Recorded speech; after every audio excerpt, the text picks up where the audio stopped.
ধর্ষণের খবর প্রতিদিনই পাচ্ছি আমরা, একটির চেয়ে আরেকটি ভয়াবহ। কিন্তু এবার সব ভয়াবহতাকে হার বানিয়েছেন এক মাদ্রাসার শিক্ষক। চট্টগ্রামের রাঙ্গুনিয়ার একটি মাদ্রাসার শিক্ষক নাসির উদ্দিন একটি দীর্ঘ সময় ধরে ধর্ষণ করেছেন তারই ছাত্রদের, তাও যাদের বয়স 10 বছরের নিচে, সেই সব ছেলে শিশুদের। মাদ্রাসার হোস্টেলের ইনচার্জ হিসেবে দায়িত্বে থাকার সুযোগ নিয়ে ভয় ভীতি দেখিয়ে অনেক শিশু ছাত্রকে তিনি ধর্ষণ করেছেন।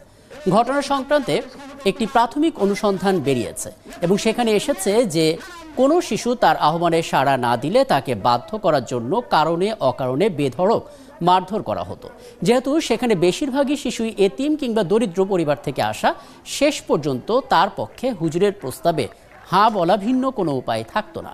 নাসিরের ছেলে শিশু আসক্তি বিষয়টি টের পেয়ে তার স্ত্রী 3 বছরের সন্তানকে নিয়ে তাকে ছেড়ে চলে যান। তাতে অবশ্য নাসিরের কোনো বিকার নেই, উল্টো তিনি একেবারে রুটিন করে দিয়েছেন ওস্তাদের খেদমতে কবে কখন কোন শিশু হাজির হবে। এই বিষয়ে এক অভিভাবকের অভিযোগ খতিয়ে দেখেছে চট্টগ্রাম জেলা পুলিশের রাঙ্গুনিয়া সার্কেল এবং অনুসন্ধানে উঠে আসে ধর্ষণকারী নাসিরের গোপন বিকৃত যৌন জীবনের অবিশ্বাস্য সব খতিয়ান। গতকাল নিজের ফেসবুকে এক স্ট্যাটাসে এসব তথ্য উল্লেখ করেন চট্টগ্রাম জেলা পুলিশের রাঙ্গুনিয়া সার্কেলের সহকারী পুলিশ সুপার মোহাম্মদ আনোয়ার হোসেন।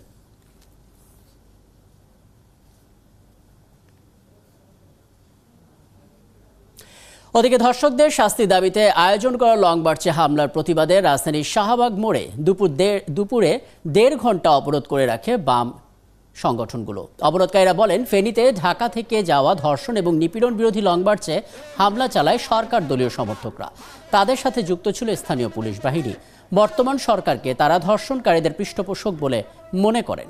এ সময় তারা শাহবাগ মোড়ের প্রতিটি রাস্তা বন্ধ করে দেন। বিক্ষোভকারীরা বলেন, ধর্ষণের দায়ে হওয়া এই মামলাগুলোর 3% বিচার কাজ শেষ হয়েছে।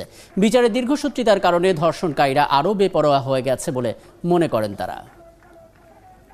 যখন আমরা আমাদের দেশের সাধারণ মানুষও চায় যে এই সমস্ত ধর্ষকদের বিচার হোক, দেশে যে একটা বিচারহীন পরিস্থিতি তৈরি হয়েছে সেটার অবসান হোক, সেখানে সরকার বাহিনীর সরকারি দলের ওখানকার স্থানীয় যে এমপি তাদের যে মাস্তান বাহিনী আমাদের উপর হামলা করেছে সেটা আসলে অত্যন্ত ন্যাক্কারজনক। আমরা এই কর্মসূচির মধ্য দিয়ে যে কথাটা বলতে চেয়েছি সেটা হচ্ছে এই যে আমাদের 9 দফা দাবি মেনে নিতে হবে, স্বরাষ্ট্রমন্ত্রী পদত্যাগ করতে হবে এবং এই হামলার সাথে যুক্ত ছাত্রলীগ, যুবলীগ এবং পুলিশ তাদের দৃষ্টান্তমূলক শাস্তি আমরা দাবি করেছি। এদিকে যখন চলছে ধর্ষণ বিরোধী আন্দোলন, তখনও দেশের নানা প্রান্ত থেকে আসছে ধর্ষণের ঘটনা। গতকাল মঙ্গলবার টাঙ্গাইলের গোপালপুরে কলেজ ছাত্রীকে দল বেঁধে ধর্ষণের ঘটনা ঘটেছে। এই ঘটনার মামলা হলেও এখনও পর্যন্ত জড়িত কাউকে আটক করতে পারেনি পুলিশ। নির্যাতিতা জানান, কাগজিয়াটা এলাকার শফিকুল ইসলাম কলেজে যাওয়ার পথে মেয়েটিকে প্রায় তাকে উত্ত্যক্ত করত। সোমবার সন্ধ্যায় বাড়ি ফেরার পথে শফিকুল এবং তার বন্ধু এনামুল, জালাল, খালেক এবং আলতাফ তার মুখ বেঁধে নৌকায় তুলে শফিকুলের বাড়িতে নিয়ে যায়। সেখানে দল বেঁধে তার উপর অত্যাচার করে মঙ্গলবার ভোরে মোহনপুর ঘাটে ফেলে যায়। পরে এলাকার লোকজন তাকে উদ্ধার করে হাসপাতালে নিয়ে যায়। এরপর মেয়েটির মা বাদী হয়ে থানায় মামলা দায়ের করেন।